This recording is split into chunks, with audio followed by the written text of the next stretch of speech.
Well, good evening and welcome to another episode of Let Me Tell You a Story, episode 14.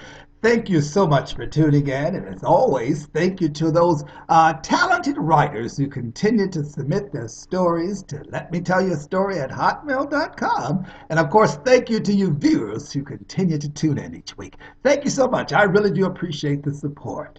Tonight, I'll be introducing another great author by the name of Nexion Davis. That's right, the Exion Davis. I hope I pronounced that correctly. He's written a book titled Love for the Game. That's right, Love for the Game. We ain't talking baseball either. We talking about the game of the streets, from the streets to the prison system, back to the street again. This young man's ride and all that was involved that made him have love for the game.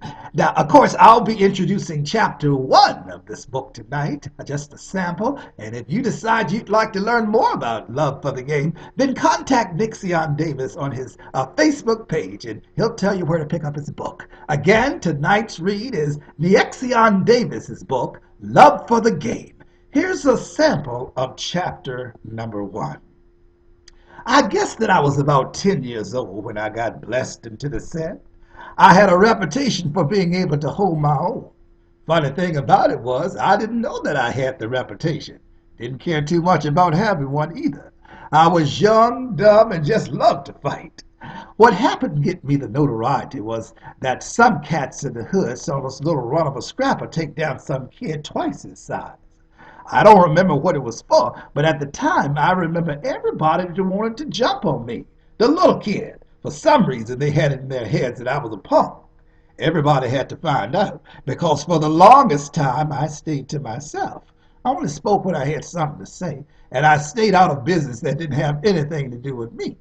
I went to school like every other kid on the block, but for some reason I was just the designated target of misplaced hostility. Now here I am beating this monster of a kid in the face, trying to prove he's a tough guy.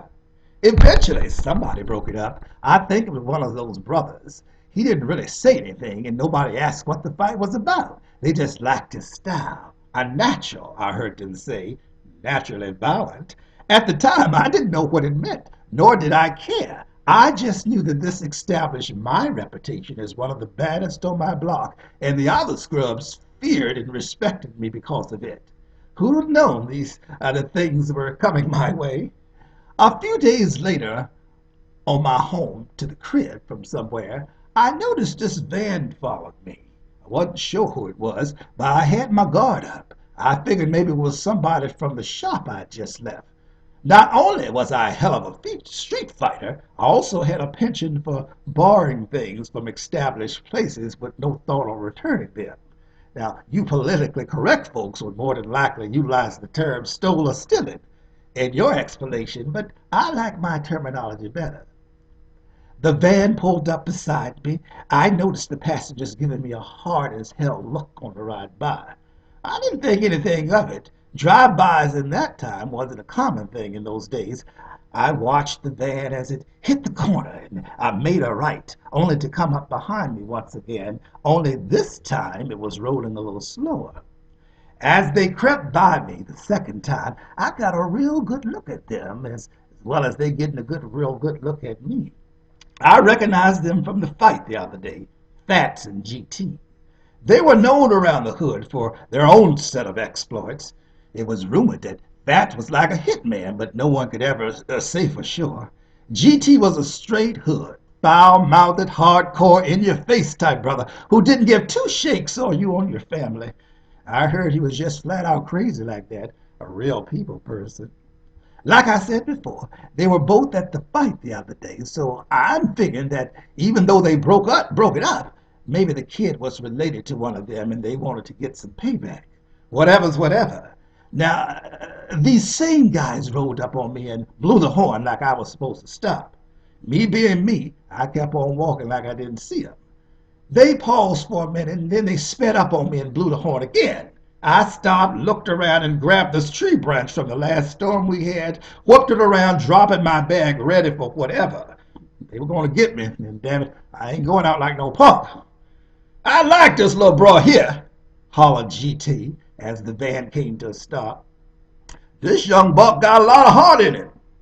I gripped my tree branch weapon tighter and positioned myself in a swinging stance. What the hell do you brothers want, man? Why y'all following me? GT stepped out of the passenger side and walked up to me all hard, got in my face. Watch your mouth, youngster. We like you, but we ain't gonna take no mouth of yours. He stood up and backed a few steps. He smirked a little as he looked over at Fats. Then he turned his attention back to me.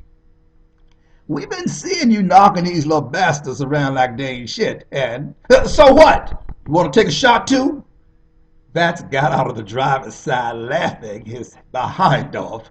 This little man got it bad, G. He ready to beat you down, bro. He came around and pushed GT back toward the van. Man, go back and get in the ride and let me holler at this little soldier. GT scowled at me, then slinked back to the van, muttering a lot of words under his breath. He slammed the door and sunk in the seat as I continued talking to me. You gotta excuse my partner. He ain't much for conversation. What's your name, kid? Who wanna know? Vance just laughed. The whole thing was funny to him. I didn't see a damn thing funny, so I tried to swing at him. Bat stepped back to avoid the swing, but lost his balance and fell back against the light pole behind me. He frowned up at me and rose up quick, but he never tried to rush me. I was standing my ground, though. If this was going to be a fight, I was going to do my best to win. But damn, Bat's name was placed and well deserved.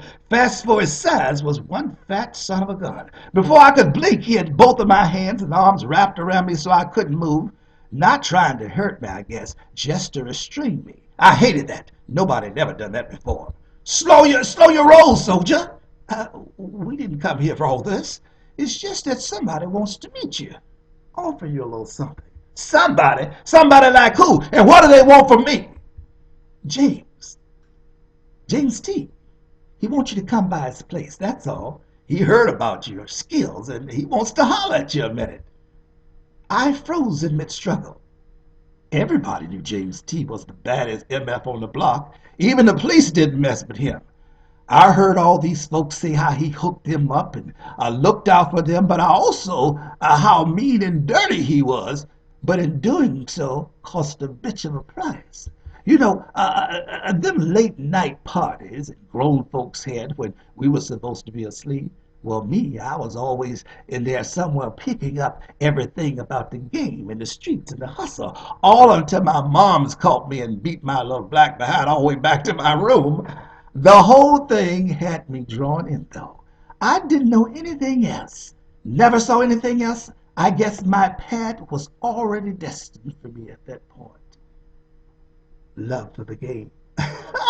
To learn more about this book and little young fella and how he had the love for the game, then contact Nexion Davis on his Facebook page.